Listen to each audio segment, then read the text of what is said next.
Hello, and this is Kimmi, guys. Notary Life with Kimmi. Well, hey, I'm coming to you with an update about a video I did about a month ago, and it was a video entitled something to the effect, I turned down a job that was $150, and I did turn down the job. So this is an update to that video. So I turned down the job because I just did not feel comfortable. The situation very quickly was a lady was supposed to be signing over a power of attorney, or signing a power of attorney so someone can make decisions on her behalf. When I arrived at the location, the client was like, what does this actually entail? What all am I giving them power to do?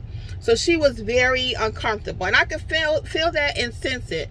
So I was like, nope, no can do, right? So I talked to the person's mother. She was like, well, she's aware.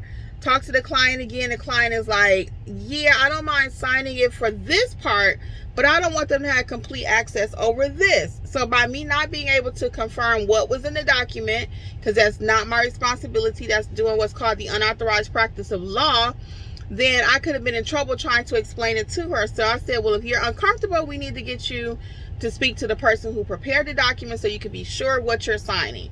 Okay, so then it didn't happen that day. So I went back another day. You guys might remember this. And the second time I went back, same thing. She still was a little uncomfortable, but she said, I'm going to go ahead and sign it because I really need this transaction complete. Well, that particular day, I couldn't find a witness. I had my witness list. Nobody answered. I put a request in our Facebook group. Nobody answered. So I was like still feeling uncomfortable, but since she said she wanted to do it, I was going to proceed. After I could not find a witness, and there was one person at the facility that I went to that said she would not do it. So I got all these red flags. Somebody lives there that won't serve as a witness. I couldn't get anybody to serve as a witness. And every time we tried to get this document signed, something happened. Like, it was like almost an intervention, right? Something saying, don't do it. And I already was having a gut feeling, don't do it. So anyway, Pat, that was a month ago. Recently, I'm out and about. Guess who I run into? Somebody that knew about the situation, and they told me, yes, indeed, there was something fraudulent going on. Now, it wasn't a fraud to the degree that I was thinking or I was feeling, but there was something fraudulent in the effect that they were trying to take someone's property and sell it for a lesser amount, and the client didn't really understand fully what they were signing. So, moral to the lesson is, and when the person told me that it was some fraud involved, I was like, I'm so glad I didn't have anything to do with that. Now, legally, would I have been responsible? No, because I'm just a notary, right? But if you feel that something is wrong, don't do it. Even if legally you can do it and you would be protected because you followed your procedures as a notary, which is strictly to identify the person, make sure that they're in agreement. But if you're really feeling your gut that something is off, don't do it. In this case, it really was something fraudulent or something very speculative going on, and I didn't want to be a part of it. So my business is way more important than $150, $200, or whatever fee you're going to access. Okay, so moral to the story is, if you feel uncomfortable, don't do it. Let your inside, that inner person telling you that this is fraudulent, no. And again, in this case, I had witnesses I couldn't get. The situation just kept getting worse and worse. So always protect yourself. And there are many cases where notaries are involved knowingly in fraud, and you definitely don't want to be that notary. Oh, I'll give you an extra $50 if you go ahead and notarize this, or I'll give you an extra $100 to do this. And if people are really rushing you, fast talking you, oh, I got to get it done today, and you asking them questions and they don't want to answer you, red flag. Red flag. Don't let nobody bully you. I had that all the time. Oh, I just need this. Oh, it's just one document. Well, what kind of document is it? Questions equal money. Questions can save you from fraudulent transactions too. Well, who was all signing the document? Is a person in their right mind? Do they understand what they're signing?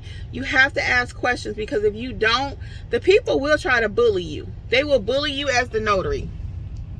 Oh, we got to get this done today. Oh, I need you to do ABC. And it will tell you what to do in your job. So this is your company, your business. Don't let nobody tell you what to do, okay? If you don't feel comfortable, again, you don't do it. Don't do it. And again, questions equal money. So the more questions you ask, the more comfortable you will feel about the transaction. also, because again, I've asked questions. I'm like, well, is mom aware of what she's signing today? Oh no, but it's just something we got to get done. Well, if mom is not aware, there is no signing happening. Okay, what kind of document is it? Oh, it's just something we got to get signed. Well, what is it?